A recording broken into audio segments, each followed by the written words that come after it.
Hello, welcome everyone. Thanks for liking my videos and subscribing to my channel. I do appreciate it. My name is Tim.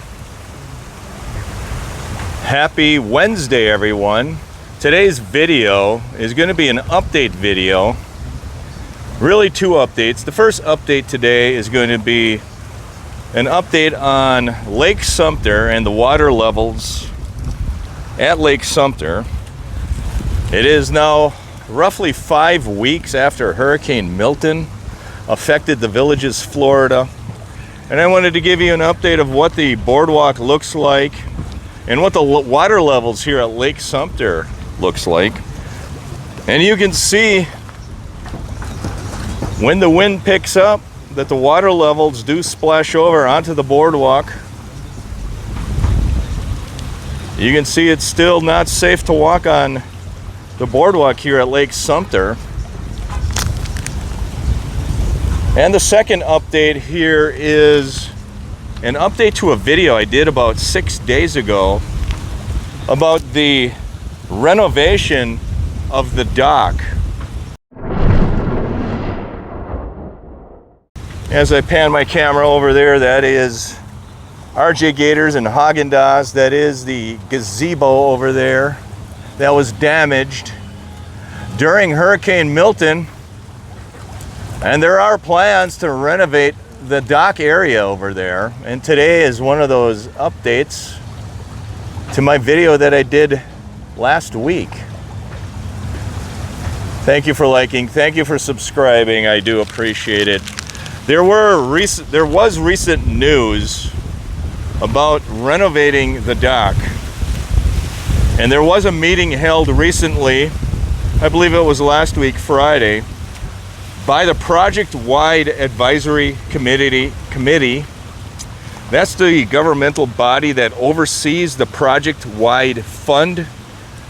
That is the fund that collects and retains all of the amenity fees for those residents that are located south of County Road 466. And the amenity fee is the fee that you pay each month. That is the fee you pay to use the swimming pools, the tennis courts, the pickleball courts. There is a committee of individuals that oversees the fund and how the monies in that fund are spent. And generally that committee is made up of one member of each of the numbered residential districts. And they do meet monthly. And they did meet on Friday, last week Friday, to discuss how the new boardwalk renovations will be paid. And there was some interesting discussion on who should contribute, how much. Right now, that boardwalk would fall under the project-wide advisory committee and the project-wide fund to fund the entire $3.5 million project, which is also an update. I did report last week that the boardwalk project was scheduled to be cost around $3 million, but it is now $3.5 million to renovate that project. I did describe a little bit what that project will entail. I will also include a drawing of what they plan on renovating over there, and I will include that in the video as well. Thank you for liking, thank you for subscribing. Let's go over there and take a look. Here I'm walking up to the boardwalk right next to RJ Gators, right there. And you can see the water levels are still really high. And over there, the Lake Sumter line, that building, in that area near where that building is, they're going to convert that into a boat maintenance building. And I did describe that in the last video that I made 6 days ago. I'll include a link to that video in the description of this video as well. This is Lake Sumter, just so you know. And I wanted to update you on the renovations of this boardwalk and this dock that they have. The project-wide committee was asking if the developer could help contribute to help fund the $3.5 million project. And the project-wide committee was pretty surprised that the developer released a video where the assistant district manager, Bruce Brown, and the director of amenities, John Rohan, had a video on YouTube, and I did link it in my last video. I'll link it in this video as well. They were surprised to see that the developer, the district, was releasing a video about the renovations and design of the boardwalk before the project-wide committee even authorized or approved the boardwalk renovations. So that was one thing that was a surprise to the project-wide committee. The other thing the committee was discussing was, will the developer contribute to the cost of the boardwalk? Because they are using the boardwalk as a sales pitch to sell their homes and bring in additional people to the villages. The project-wide committee members thought that the developer should contribute something toward rebuilding and renovating the dock. And the assistant district manager, Bruce Brown, did indicate that he did ask the developer that same question and has not yet heard back.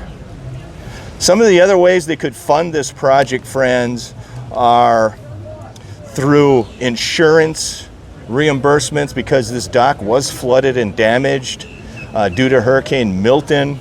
They could file an insurance claim, and they could help pay for the cost of the dock through insurance claims. They also thought that they could file a claim with FEMA, the Federal Emergency Management Authority, because this dock was damaged by Hurricane Milton. But the problem with that is that the dock renovations were planned well before Hurricane Milton affected the villages. Thank you for liking, thank you for subscribing. I do appreciate it. Let's take a walk over there where the old gazebo used to be. Here I am at Haagen-Dazs. This is the site where most of the dock renovations are going to occur. And that is the dock right there. That is the old gazebo that has been damaged by Hurricane Milton. You can see what the water levels are like. I just wanted to describe again, and you can refer to the drawing, what's going to happen here. Right here, they're going to have resident seating. They're going to have resident lockers that you can rent and store your things. They're also going to have a dragon boat landing here. They're also going to have kayak storage, as well as a low profile kayak launch area here as well. They're going to have over there, a little bit up to the left, a new boathouse that will store 2 to 4 tour boats. So the tour boats over there that you see there, that is going to be relocated over here, and that's where you're going to take the tour boat tours out on Lake Sumter. They're also going to have a nature and fishing charter pontoon boat. You're going to be able to charter a pontoon boat and go out in the lake and do some fishing and sightseeing. The pavilion is going to be located right near where the old gazebo is. It's going to be a 720 square foot pavilion. They are going to build that. They're also going to have a kiosk here. This is where residents will be able to buy tickets for the kayaks, for the tour boats, and for the locker storage, I would imagine. They will have a kiosk there. Also in this area, they're going to have additional seating, so residents can sit here and watch the sunset, etc. Thank you for liking. Thank you for subscribing. I just wanted to give you this update So the major points in summary are the dock renovations are going to cost approximately $3.5 million. The project-wide advisory committee is asking the developer to contribute something to the cost of the renovations. The developer has not yet provided an answer. There are several options to pay for this dock renovation. They are looking at paying it through the amenity fees that are collected through the project-wide fund. Those are the amenity fees paid monthly by the residents and collected in the project-wide fund for those residents south of County Road 466. They do have an option possibly to file insurance claims because this dock was flooded and damaged by Hurricane Milton. They also have an option to file a claim with FEMA, Federal Emergency Management, because this was damaged by a hurricane. So right now, I know there was people on my last video asking how this is going to be funded. And the answer is right now, we're not sure yet. There's a multiple different avenues they can pursue to fund this project. That is your update. Today is Wednesday. Thanks for liking. Thanks for subscribing. I do appreciate it. Take care. Have a great day, everyone.